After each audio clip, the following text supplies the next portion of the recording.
Hello friends, പുതിയൊരു വീഡിയോയിലേക്ക് എല്ലാവർക്കും സ്വാഗതം. നമുക്കിന്ന് അടിപൊളി ഒരു ചിക്കൻ കറി തയ്യാറാക്കാം.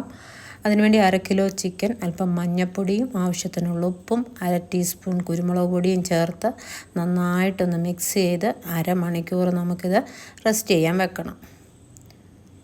എളുപ്പത്തിൽ തയ്യാറാക്കാവുന്നൊരു ചിക്കൻ കറിയാണ്. നമ്മൾ ചിക്കൻ പല രീതിയിലും കറി വെക്കും. ഇങ്ങനെ നിങ്ങളൊന്ന് ഉണ്ടാക്കി നോക്കണം. എളുപ്പമാണ്, ടേസ്റ്റിയാണ്. അതിനുവേണ്ടി ഇനി ചുവട് കട്ടിയുള്ള ഒരു ചീനിച്ചട്ടി വെച്ച് 2 ടേബിൾ സ്പൂൺ എണ്ണ ഒഴിച്ച് അതിലേക്ക് അല്പം പെരിഞ്ജീരകം, 1 ടീസ്പൂണോളം പെരിഞ്ജീരകം, 2 ടീസ്പൂൺ തേങ്ങ ചിരകിയത് ഇട്ട് നന്നായിട്ടൊന്ന് ലോ ഫ്ലെയിമിൽ വഴറ്റിയെടുക്കണം. അതൊന്ന് വഴന്ന് വരുമ്പോൾ നമ്മളിതിലേക്ക് ചേർത്ത് കൊടുക്കുന്നത് കുറച്ച് ചുവന്നുള്ളി അരിഞ്ഞതും സവാള അരിഞ്ഞതും കൂടിയാണ്.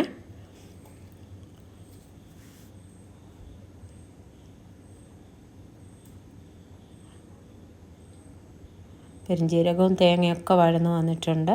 ഇനി നമുക്കിതിലേക്ക് ഉള്ളി ചെറുതായി അരിഞ്ഞത് ചേർത്ത് കൊടുക്കാം. ഇനി അതും ലോ ഫ്ലെയിമിലിട്ട് നന്നായിട്ട് വഴറ്റിയെടുക്കണം. ഉള്ളിയൊക്കെ വഴന്ന് വരുമ്പോൾ നമ്മളതിലേക്ക് ചതച്ച കുറച്ച് വെളുത്തുള്ളിയും ചെറുതായി അരിഞ്ഞ ഇഞ്ചിയും 2 പച്ചമുളകും കീറിയതും ചേർത്ത് കൊടുക്കുന്നുണ്ട്. ഇനി ആവശ്യത്തിനുള്ള കറിവേപ്പില, നല്ല ഫ്രഷായ കറിവേപ്പിലയെ കുറച്ച് ചേർത്ത് കൊടുക്കണം. ഉള്ളിയൊക്കെ വഴന്ന് വരുമ്പോൾ കറിവേപ്പില കൂടി നന്നായിട്ട് നമുക്ക് ചേർത്ത് കൊടുക്കാം. നമ്മൾ ഈ ഉള്ളിയിലേക്ക് ഒരല്പം ഉപ്പ് ചേർത്ത് കൊടുത്തിട്ടുണ്ട്. ചിക്കന് നമ്മൾ ഓൾറെഡി ചേർത്ത് കൊടുത്താണ് മിക്സ് ചെയ്ത് വെച്ചിരിക്കുന്നത്.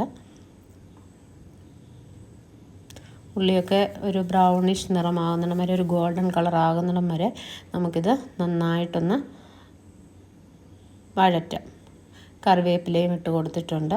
ഇനി ഇത് വഴന്ന് കഴിയുമ്പോൾ നമുക്കിത് ഒരു സൈഡിലേക്ക് നമ്മൾ ഈ വഴറ്റിയതെല്ലാം ഒന്ന് മാറ്റി വെക്കണം.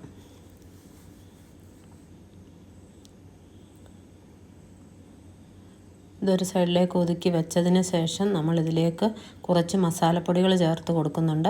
1 ടീസ്പൂൺ കാശ്മീരി മുളകും പൊടിയും, 1 ടീസ്പൂൺ മല്ലിപ്പൊടിയും, 1/4 ടീസ്പൂൺ മഞ്ഞൾപ്പൊടിയും, 1/2 ടീസ്പൂൺ കുരുമുളക് പൊടിയും, ഒരല്പം ഉപ്പും കൂടി നമ്മൾ ചേർത്ത് കൊടുക്കുന്നുണ്ട്.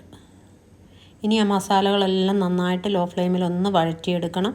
ഈ മസാലയുടെയൊക്കെ പച്ചക്കുത്ത് മാറുന്നിടം വരെ നന്നായിട്ട് വഴറ്റണം. അതിനുശേഷം ഈ ഉള്ളിയെല്ലാം കൂടി ചേർത്ത് ഒന്നുകൂടി നന്നായിട്ട് വഴറ്റിയതിന് ശേഷം നമ്മൾ മിക്സ് ചെയ്ത് വെച്ചിരിക്കുന്ന ചിക്കനാണ് ഇനി ഇതിലേക്ക് ചേർത്ത് കൊടുക്കുന്നത്. മസാലയൊക്കെ നന്നായിട്ട് വഴന്നിട്ടുണ്ട്. ഇനി നമുക്ക് ചിക്കൻ ചേർത്ത് ഒന്നുകൂടി ലോ ഫ്ലെയിമിൽ വഴറ്റാം. ഈ ചിക്കനിൽ നിന്നൊക്കെ ഒരല്പം വെള്ളം വരും, എങ്കിലും നമ്മൾ കുറച്ച് ചൂടുവെള്ളം ഇതിലേക്ക് ചേർത്ത് കൊടുക്കുന്നുണ്ട്.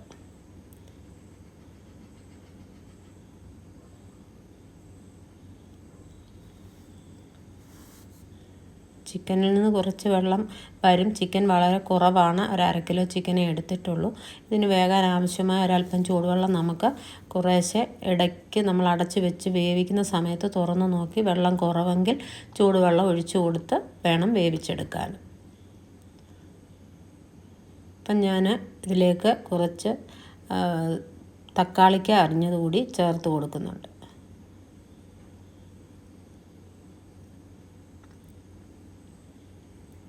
ഇനി ആ തക്കാളിക്കായും ഇട്ട് ഒന്ന് നന്നായിട്ട് വഴറ്റിയെടുക്കണം.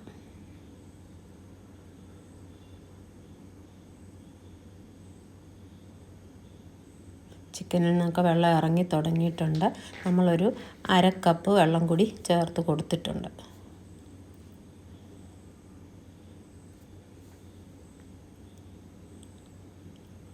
ഇനി ഇതൊരു 15 മിനിറ്റ് നമ്മൾ അടച്ച് വെച്ച് വേവിക്കും.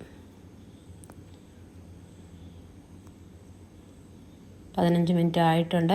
നല്ല വെന്ത് കുറുകിയ ചാറോട് കൂടിയ നല്ല ഒരു ചിക്കൻ കറി റെഡി ആയിട്ടുണ്ട്. നമ്മളിതിലേക്ക് അല്പം ഗരം മസാലപ്പൊടിയും കുറച്ച് കറിവേപ്പില കൂടി ചേർത്ത് കൊടുത്ത് നമുക്ക് ഫ്ലെയിം ഓഫ് ചെയ്ത് നമുക്കിത് ഉപയോഗിക്കാം.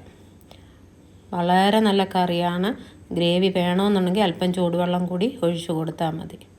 അപ്പോൾ ഇങ്ങനെ നിങ്ങൾ ഉണ്ടാക്കി നോക്കണം. ഇഷ്ടപ്പെട്ടെങ്കിൽ ലൈക്ക് ചെയ്യാനും ഷെയർ ചെയ്യാനും സബ്സ്ക്രൈബ് ചെയ്യാനും കൂട്ടത്തിൽ ആ ബെല്ലൈക്കണും കൂടി അമർത്താനും മറക്കരുത്. പുതിയൊരു വീഡിയോയുമായി കാണും വരെയും ബൈ ബൈ.